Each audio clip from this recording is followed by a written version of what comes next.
Genocide of German Sinti and Roma. In the short lecture that follows, I will focus on the history of the genocide perpetrated against this German minority, the Sinti and Roma.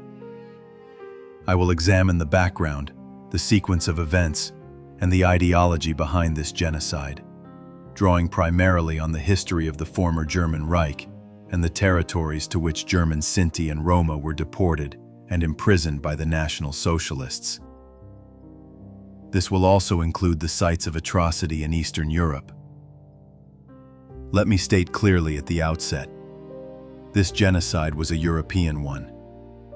Sinti and Roma, members of this minority, were systematically persecuted and murdered in almost every occupied region of Europe.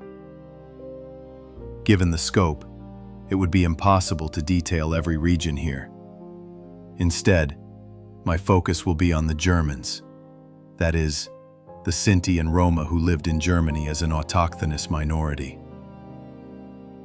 To begin, I will clarify the terms Sinti and Roma, the collective self-designation, and explain why I unequivocally distance myself from the racist external label gypsies. That term, however, remains a source term. It was the perpetrators who used it to categorize, stigmatize, and ultimately murder these people. A pertinent definition of anti-Zyganism is offered by the political scientist Marcus End and the historian Laura Tittle, describing what anti-Zyganism means both historically and today. It is a construct of external attribution, assigning stereotypes and cliches to people on the assumption that they are collectively lazy, criminal, and asocial in a pejorative, demeaning sense. Yet anti-Zyganism also includes romanticizing notions of a carefree, joyful, collective gypsy life. These images reach far back, rooted in Central European traditions of art, culture, and music. Crucially, people were defined racially on the basis of ascribed physical traits, such as darker skin compared to the white majority, and the National Socialists seized upon these attributes, biologizing them. They claimed such characteristics were innate, present from birth, particularly in those who had mixed with the majority population, the so-called gypsy half-breeds, who became primary victims of the genocide, though not exclusively. It also affected those labeled full gypsies. This phenomenon grew over centuries. It is a form of bourgeois racism, grounded in the perception of a socially and economically inferior group held responsible for its own circumstances. Central to this was the collective lack of a fixed residence. They were seen as a nomadic people, fundamentally at odds with bourgeois and state values. Anti-Zyganism manifests in a spectrum, from the thought patterns I have outlined, the initial stage, as so often, to written and spoken language, and finally to concrete violence, physical and psychological, including verbal abuse. Its most devastating expression came in the National Socialist genocide. This brings me to the question of self-designation. Sinti and Roma is a self-chosen collective term, deliberately adopted by the international civil rights movement from the early 1970s onward. At the First World Roma Congress in London in 1970, Roma was established as an umbrella term for all groups speaking Romani. Subgroups include the Sinti, who have long identified themselves as such, primarily in Germany and other Western European countries like the Netherlands. Germany is also home to autochthonous Roma, who migrated from southeastern Europe starting in the 19th century. These terms were chosen consciously in opposition to the racist label gypsy. The aim was to resist it. Let us now turn to the situation of German Sinti and Roma in the 19th century. More precisely, from the mid to late 19th century in the German Empire. The German nation-state was formally founded only in 1871, yet revolutionary movements and attempts at nation-building had already shaped an ethnically defined principle of descent, the jus sanguinis. This did not recognize as German those born and living on German soil. Rather, Germany saw itself as a cultural nation bound by shared language, art, music, and heritage. Consequently, minorities long resident in Germany, Jews as a religious minority, Sinti and Roma, Poles, and others, were not regarded as integral to this cultural community of descent. This conception of the nation-state was part of the bourgeois conservative self-definition of Germany in the 19th century, a state that coalesced only in 1871 after wars against Austria and France. Sinti and Roma, often moving across imperial borders, were invariably labeled alien to the species and excluded from the German people. This is striking, given that migration in 19th century Europe was commonplace. Millions of Germans emigrated, for instance, to America, with a peak in 1871, the year the Reich was founded. Yet Sinti and Roma faced particular suspicion and exclusion. Some did assimilate, serving in the imperial army or holding bourgeois professions. But this offered no protection from systematic state registration and persecution, which began in earnest toward the end of the century. A key milestone came in March 1899, when the Bavarian Ministry of the Interior, under the jurist and policeman Alfred Dillmann, established a dedicated information service for gypsies. Dillmann compiled name lists of families externally categorized as gypsies and published them in a book. Persecution thus originated in Bavaria and marked the first step toward police action based on ethnic affiliation as a criterion for preventive prosecution on suspicion. The National Socialists later drew on police archives dating back to the imperial era.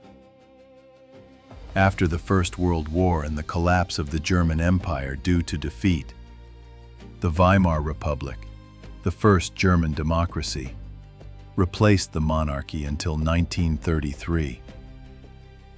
One might assume this would have fostered integration of Sinti and Roma, but the opposite occurred, revealing deeply entrenched anti-Zyganism. Article 113 of the Weimar Constitution protected minorities such as Poles, Lithuanians, Danes, and Sorbs in their use of language and culture. Yet Sinti and Roma were excluded, partly because Romani was not recognized as a minority language. Paradoxically, from the mid-1920s, often called the Golden Twenties for economic growth, state persecution intensified dramatically. This was a consensus across the political spectrum, from the SPD and liberal parties to nationalist groups. Only the KPD criticized it as unconstitutional. Examples include special identity cards in Baden, a dedicated criminal police unit in 1927, and mandatory fingerprinting of those registered as gypsies in Prussia.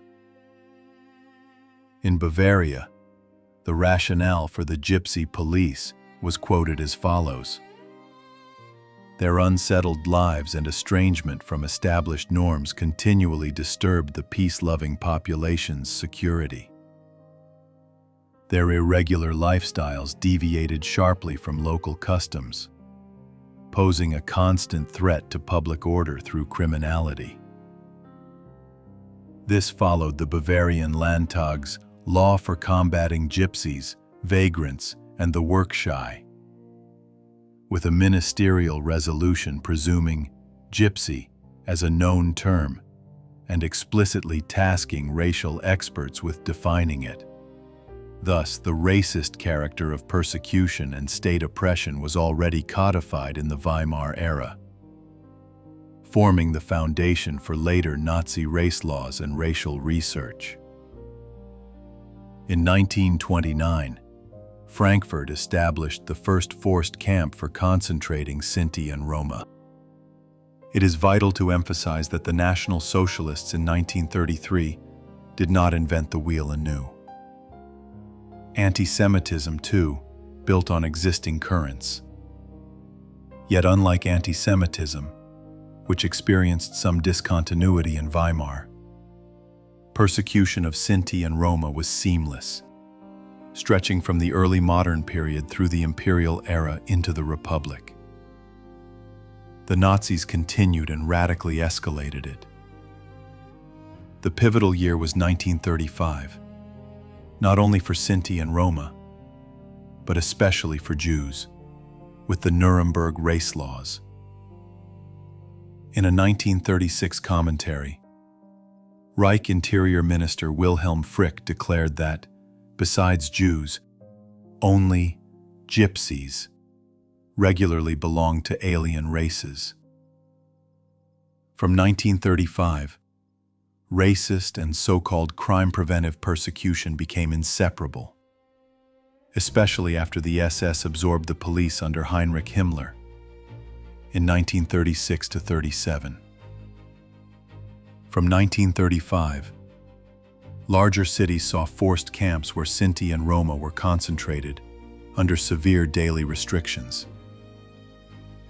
In 1936, the Race Hygienic Research Unit was founded at the Reich Health Office, making physicians complicit. In collaboration with police, criminal, regular, and Gestapo, they registered gypsies, produced ideologically driven racial assessments, and by war's end compiled some 24,000 dossiers on German Sinti and Roma. These formed the basis for mass deportations to Auschwitz-Birkenau, starting in spring 1943. Deportations to concentration and forced camps had begun earlier. In 1938, hundreds were sent to Sachsenhausen, Buchenwald, or Dachau, under the Worksheim Reich action, labeled asocial. In 1940, another major deportation targeted the general government in occupied Poland. Under purported security measures, hundreds of families were abducted eastward for forced labor. Many did not survive. In this escalation toward systematic genocide, the appalling conditions in forced camps, often unrecognized post-1945 as detention sites, must be stressed. Lack of sanitation, widespread hunger, poor hygiene, arbitrary police raids, and daily violence. Survivor Lisbeth Steinbach recalled the Lukastrasse camp in Stettin, now Szczecin, Poland. I still remember a name from the criminal police: Nels. He came almost every day to our street and checked. If something didn't suit him, we got beaten. Race hygienic researchers repeatedly visited camps and homes, measuring people, taking facial casts, recording eye color, cataloging them thoroughly. They were deeply involved in preparing the genocide, including forced sterilizations, which were widespread. A 1938 medical journal article stated, "Rats, bedbugs, and fleas are natural phenomena, as are Jews and gypsies. All life is struggle. We must therefore gradually exterminate these pests biologically." This dehumanizing language reflects a pervasive ideology equating Sinti and Roma with vermin harmful to the German people. In 1939, fixed residence orders prohibited leaving assigned homes, with concentration camps threatened for violations. Systematic occupational bans and school exclusions followed. Reich-wide deportations to Auschwitz-Birkenau began in spring 1943. Primarily Germans, but also from occupied countries like the Benelux states. Confined in Section B-2E. In spring 1944, survivors, those enduring a year, were reselected. The able-bodied were sent to Buchenwald, Ravensbrück, or Mittelbau-Dora for war production. Men and women separated. The frail were gassed on the night of August 2nd to 3rd, 1944. Over 4,000 people. The grim toll. At least 75% of German Sinti and Roma did not survive. On forced sterilization. Consider Hugo Eichwald Rose, deported from Stettin to Sachsenhausen in 1938 as work-shy. Testifying at the 1947 Nuremberg trials, he recounted being promised release for consenting to sterilization. He agreed, was freed in 1940, and sterilized in 1941 near Stettin. Yet the promise was a lie. Rearrested in 1942 with family, he returned to Sachsenhausen. His father and 6 siblings were deported to Auschwitz-Birkenau in 1943. A Reich Central Office for combating the Gypsy menace at the Reich Criminal Police, part of the SS Reich Security Main Office, orchestrated these crimes centrally from the late 1930s. Finally, the European dimension. Victim numbers are disputed, ranging from at least 220,000 to 500,000 Roma and Sinti across Europe. Destruction varied by country and region. Figures for the former Soviet Union are especially elusive, with most killed in mass shootings and research delayed. Precise totals may never be known due to time's passage. Yet, unmistakably, the Nazis' will to annihilate spanned the continent.